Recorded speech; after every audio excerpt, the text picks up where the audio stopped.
Hey everybody. You know, in this wonderful, crazy world we live in, we've suddenly been hit by this COVID-19 virus. It's out of nowhere, it hit Mother Nature's fan. And I figured, you know, what better way to practice social distancing than lakeside? It's a little chilly out here, but sure is beautiful, and I'm well more than 6 feet away from people. There's a few geese down the road here, but I think I'm pretty safe here.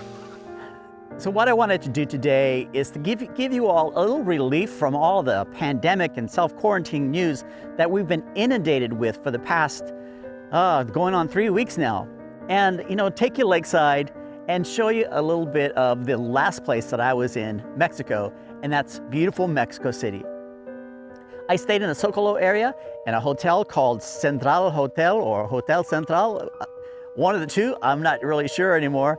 But I really like that place because it is right on the Zocalo. It's on Calle 5 de Mayo, and it's walking distance to everything. Everything you need, shopping, eating.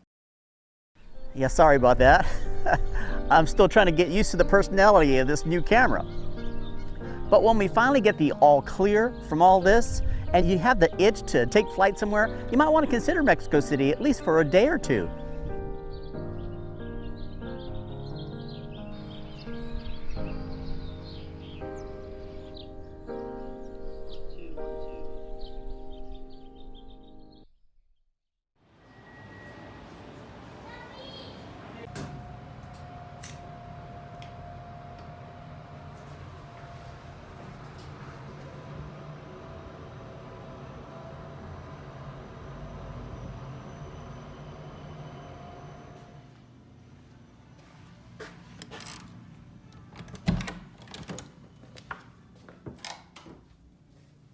So I don't know if you can recognize this place, but I've checked into this hotel before. It's a little pricey. It's over my price range, but you know, I redeem some free nights from hotels.com. So, you know, I treat myself. You have to do that. You know, it's been a year already, and it's hard work traveling Mexico, being away from home, and experiencing all the experiences that I've been able to endure and enjoy. But I thought I'd show you around. I think this is going to be one of my go-to places in Mexico City every time I arrive. So I've been here for a couple days. I've got one more day to go before I head back home. But let me show you Central Hotels. This place is built very well. The building is quite old, as are all the buildings in the Zocalo area. It's tastefully designed, and I've got all my working stuff spread out all over the place. But yeah, like I said, it's very small, but you know, I'm a little guy. I don't need a whole lot of space. The bathroom is quite nice, step-in shower. There is a lot of pressure and a lot of hot water in that shower, much appreciated. And of course, the counter, quite comfortable. And there I am. You the man. No, you the man. No, you're the man.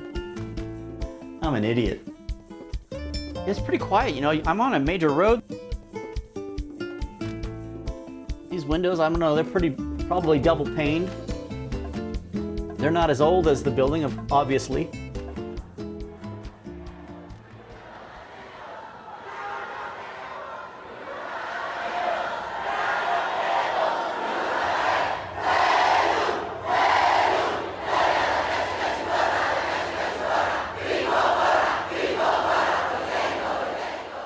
You should know that protests are common here at the Zocalo, since this is where the presidential palace is located.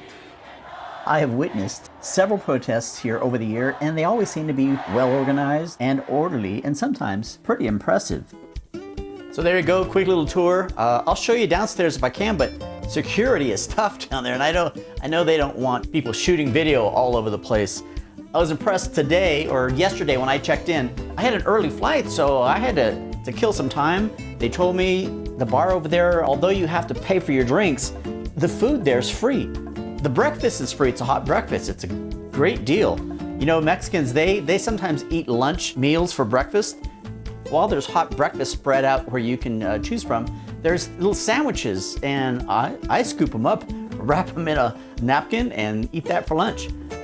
But I'm sitting there having a free sandwich, and there obviously was somebody watching me, because as soon as I paid for, I had a glass of wine with the sandwich, as soon as I paid for that glass of wine, they were on me. You know, they're talking to each other in the ears. It's very secret squirrel. They didn't want to disturb me while I was eating, and as soon as they saw the action of payment being made, let's go, let's get him up to his room. So the service is first class here. The restaurant here is also first class, with an awesome view of the Zocalo, but remember to bring your sunglasses to wear during breakfast.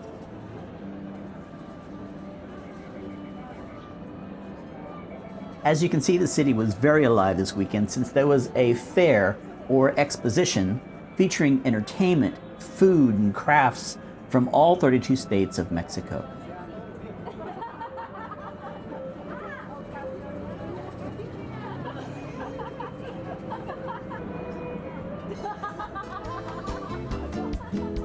It's probably about 100. I get it for free. I don't pay. I never pay when I come here.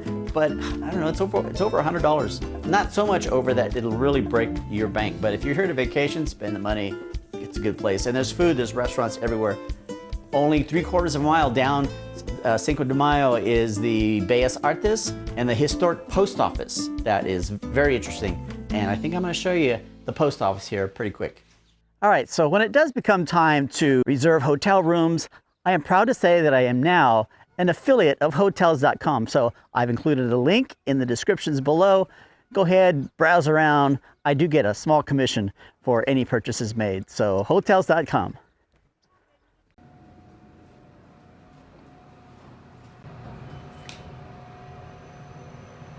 Let's go downstairs and check out the fair, shall we?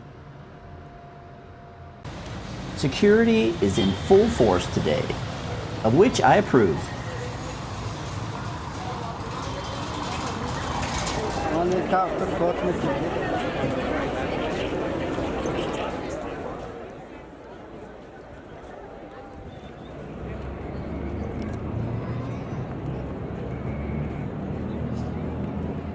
Not only Mexico City, but all of Mexico does a great job entertaining in each of their historic downtowns. Although I get a great deal of pleasure just by people watching,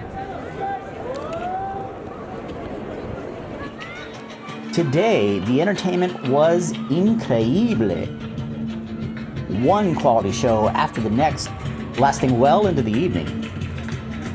The music was outstanding. However, since I wanted to adhere to the current copyright rules, I had to replace their music with this dramatic piece that I used for effect, of course.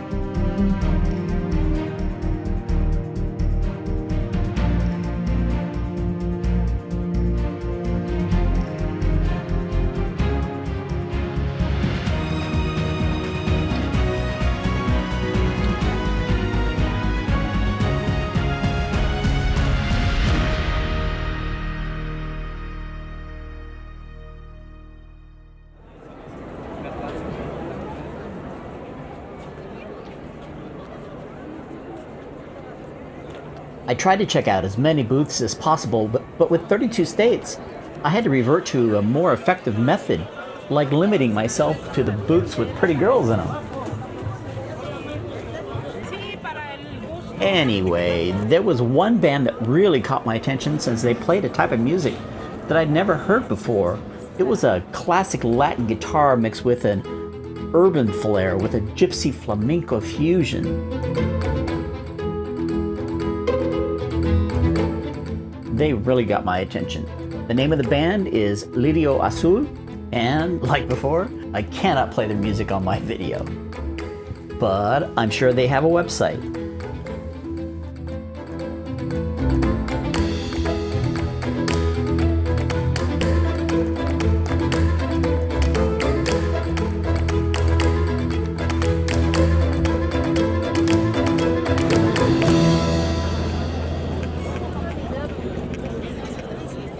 Now it's on to the historic post office. But if you follow these two perritos, you would be on Avenida Francisco Madero, which is the pedestrian-only road primarily for tourists, aside from the occasional cross traffic. But if you want to be away from all the tourists and the vendors that come with them, take the next street down, which is Avenida Cinco de Mayo. As mentioned before, it's a 3/4 mile walk. You know you're getting close when you hear the sounds of the more serious city traffic. Once you get to the street named Lázaro Cárdenas, the view will be dominated by the Bellas Artes building and across the street, the Torre Latinoamericano. But first, let's check out that post office.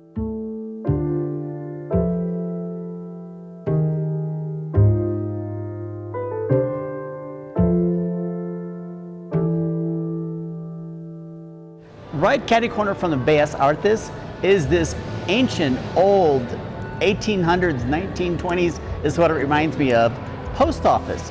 And it's still active. I think it's half museum, half post office, but it is amazingly beautiful.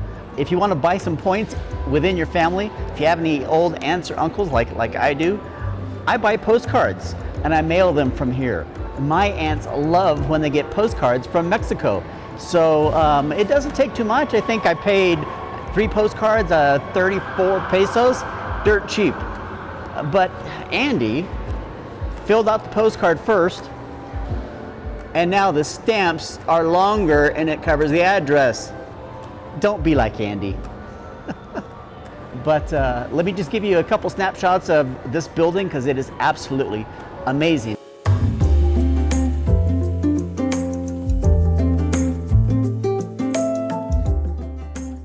This post office was built in the year 1907. Its official name is the Postal Palace of Mexico City, or El Palacio de Correos de México. It's also known as the main post office, or El Correo Mayor. This building was heavily damaged during the 1985 earthquake, and in the 90s it was fully restored to its original appearance.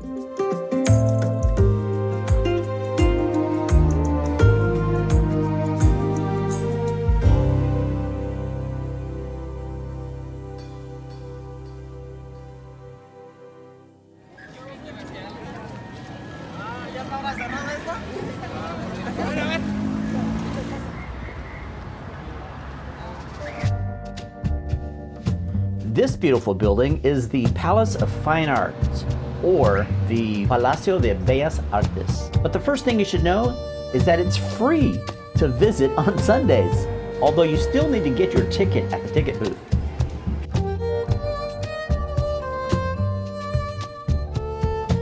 Construction started on this building in the year 1904, but it wasn't completed until 1934 due to 2 things: the Mexican Revolution and a weak subsoil that was found underneath its foundation.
There are many murals on display here, but the one I was most interested in seeing was the one painted by Diego Rivera. It's called Man at the Crossroads, and it was painted in 1934. What's interesting is that Diego Rivera first painted it in 1933 for the Rockefellers, for the Rockefeller Center in New York. But when Diego Rivera refused to remove the face of Lenin, the leader of communist Russia at the time, the Rockefellers fired Rivera and had the incompleted mural totally destroyed. So Rivera painted the exact same mural in the next year in the Bellas Artes in Mexico. I hope you enjoy these few minutes of relief and escape from this coronavirus era, and I'm curious to know where your next trip will be when all this is over. Until then, well wishes to you and yours. And don't forget, if you care to binge watch, because most of us have the time now, just click on that link up here. I'd click it for you, but I'm on the wrong side of the screen, and do it before my battery runs out.